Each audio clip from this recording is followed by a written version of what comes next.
Eu saúdo a igreja na santa paz do Senhor Jesus. Amém?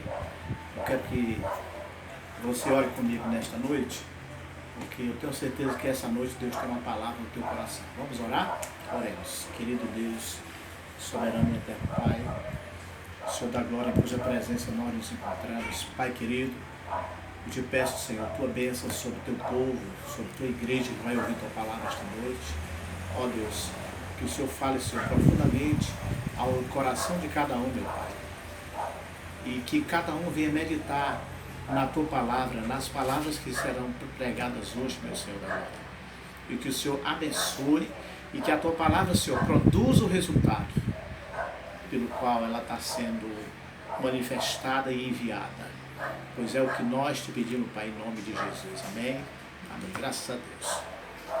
Eu já quero fazer uso da palavra de Deus com você, amado irmão e amado ouvinte da Santa Palavra de Deus. Eu quero que você abra sua Bíblia comigo lá em 1 Coríntios, capítulo 15, no versículo 32.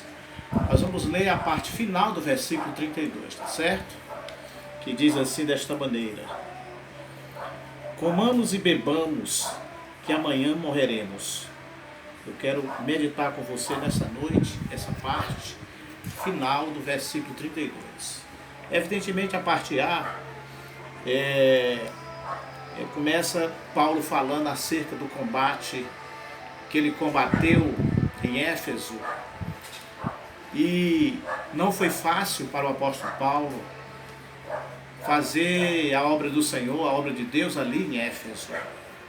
Ele sofreu muita coisa, sofreu muitas perseguições, e ele relata essas perseguições apenas para ilustrar que valeu a pena ele ter passado essas perseguições por amor à obra do Senhor. Porque Paulo estava certo e convicto de que ele fazia isto para o Senhor Jesus ressuscitado. Louvado seja Deus. E é aqui que eu começo a conversar com você que está me ouvindo nesta noite. E eu quero colocar um tema nessa noite para nós conversarmos aqui com você. E esse tema é uma pergunta: por que as pessoas temem a morte?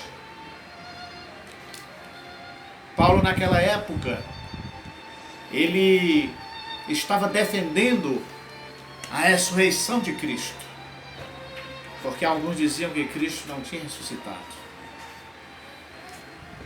E aqui Paulo toca muito nesse assunto, porque os que naquela época estavam falando contra a ressurreição de Cristo eram justamente os que diziam que após a morte se acaba tudo. E não é bem assim. E é isso que nós vamos ver com base na palavra de Deus, na infalível palavra de Deus. Então a pergunta é: por que as pessoas temem a morte? Eu vou colocar nessa noite dois grupos de pessoas.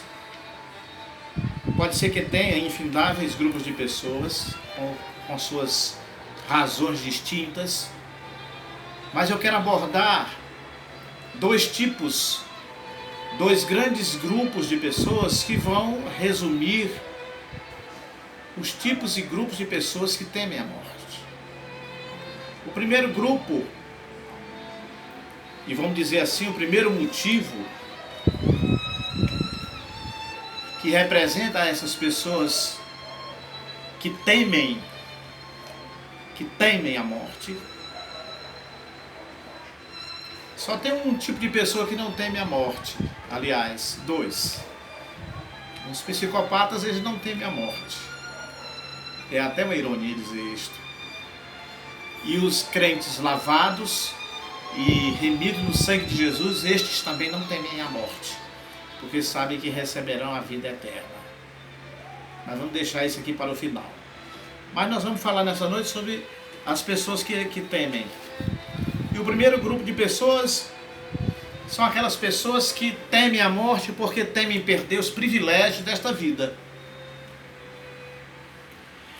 Trata-se de pessoas acorrentadas ao materialismo, São pessoas que dizem, comamos e bebamos, amanhã morreremos.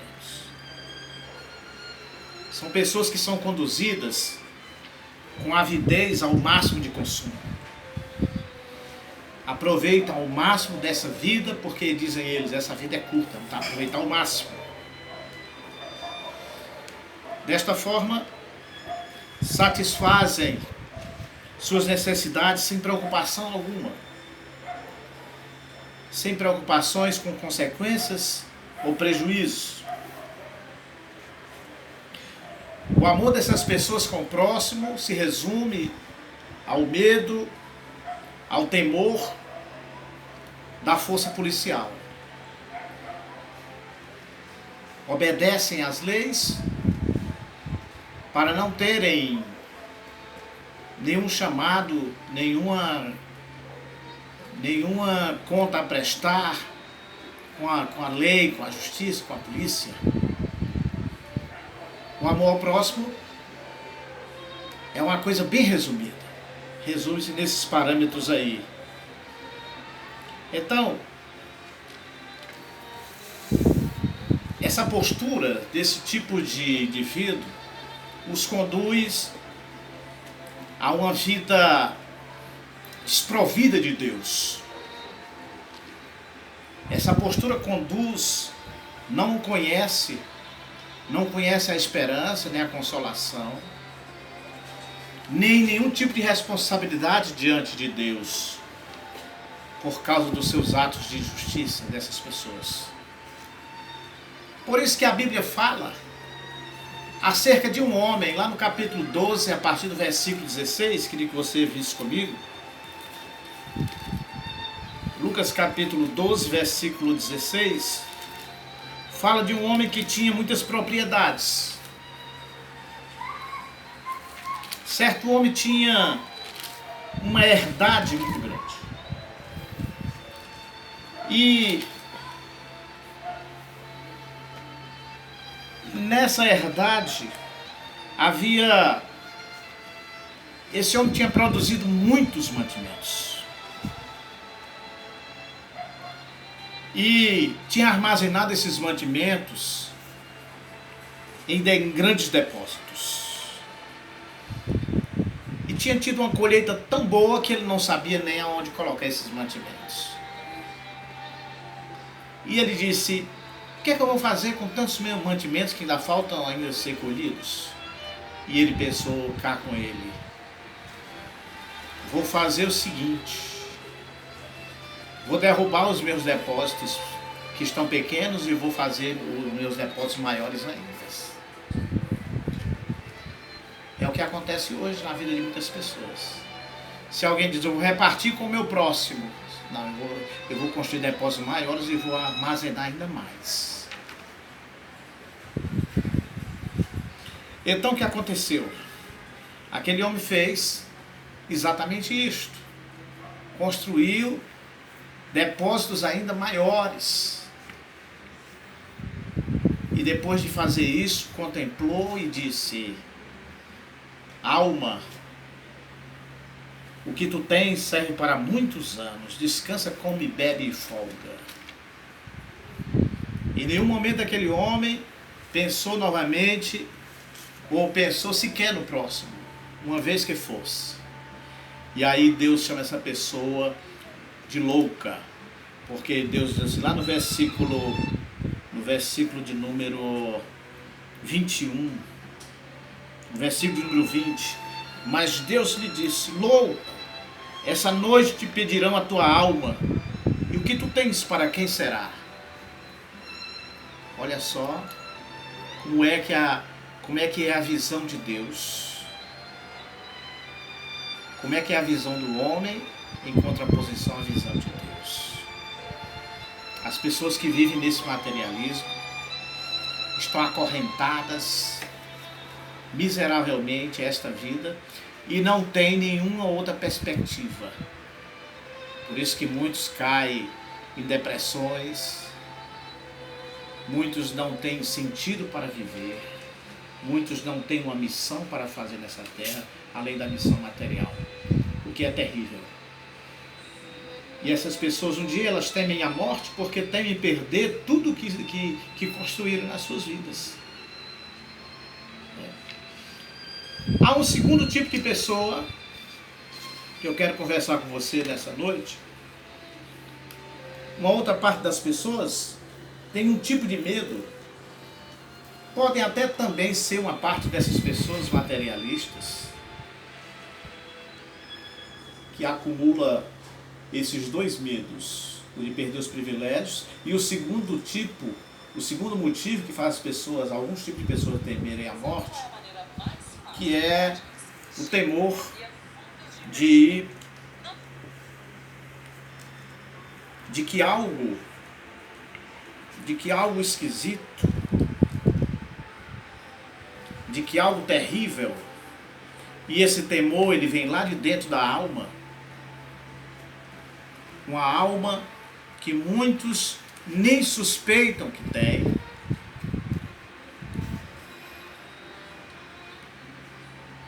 E essa alma grita, geme, chora, esperneia lá dentro do interior dessa pessoa. A pessoa, ela sente, como está escrito em Hebreus capítulo 10, versículo 27, ela sente uma expectação de juízo e de fogo. Sente que algo errado não está certo, como se diz. Ela sente, ela desconfia, mas ela não vai investigar para saber o que causa aquela ansiedade, aquele temor. Esse temor ele vem do grito da alma, que enxerga as coisas espirituais, que sente o perigo da morte eterna, separação eterna com Deus, o inferno. Esse desespero da alma é vencido pelo materialismo, pelos cuidados desse mundo. Essas pessoas pensam em conquistar o mundo vindouro pela força. Muitas pessoas pensam que, como eu conquistei esse mundo aqui pela força, pela capacidade, pela inteligência, de algum modo eu vou poder conquistar também o mundo vindouro. Eu dei o meu jeito, eu vou dar um jeito também para conquistar o mundo vindouro. E aí está o erro. Porque o mundo vindouro não pode ser conquistado pela força. Nós podemos nos apoderar do reino de Deus pela força, mas é outro contexto, não é este. Se alguém quiser entrar no reino de Deus, se alguém quiser tomar parte no mundo vindouro, o mundo que Deus tem preparado, uma segunda chance, uma segunda vida, só poderá vir esta chance através de Jesus. Porque a palavra do Senhor diz em João capítulo 10, versículo 9. Jesus diz, eu sou a porta. Jesus é a porta. E Jesus diz, eu sou a porta. Aquele que entrar por mim, entrará e sairá e encontrará pastagens. Jesus é a nossa porta. Ele veio, morreu e ressuscitou por nós para poder ser essa porta. É Jesus quem escreve o teu nome no livro da vida. Somente Ele tem poder para vencer a morte. Ele já venceu a morte. Só Ele tem poder para vencer a tua morte, te ressuscitar. Lá em 1 João, no capítulo 3, está escrito. E essa é a promessa que Ele nos deu, a vida eterna. Então, queridos, Jesus ele é o que escreve o teu nome no livro da vida.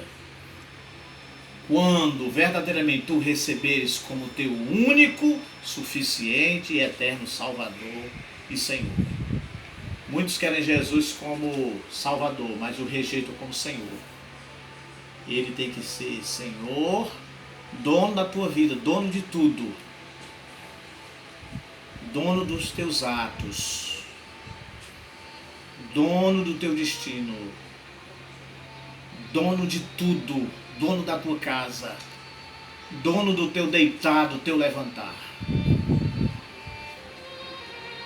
E aí ele será, com certeza, o teu Salvador.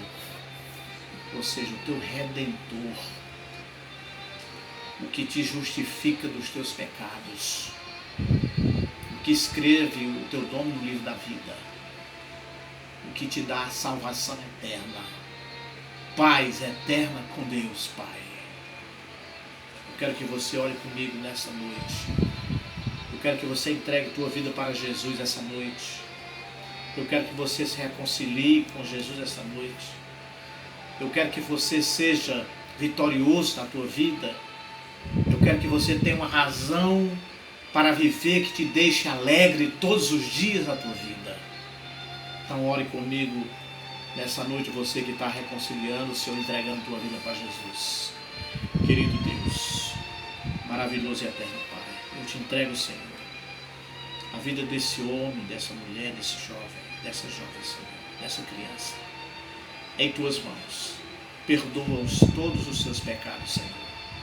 Abençoa, Senhor, nos altos céus. Escreve os vossos nomes, Senhor, no livro da vida, Pai. Senhor, abençoa, cura, liberta e transforma, Senhor. Faz, Senhor, nessa noite uma grande obra na vida desta família, meu Senhor, na vida deste homem, na vida deste filho, desta filha, Senhor. Deus eterno, é o que eu te peço, Pai, em nome de Jesus. Eu quero que a igreja seja abençoada nessa noite.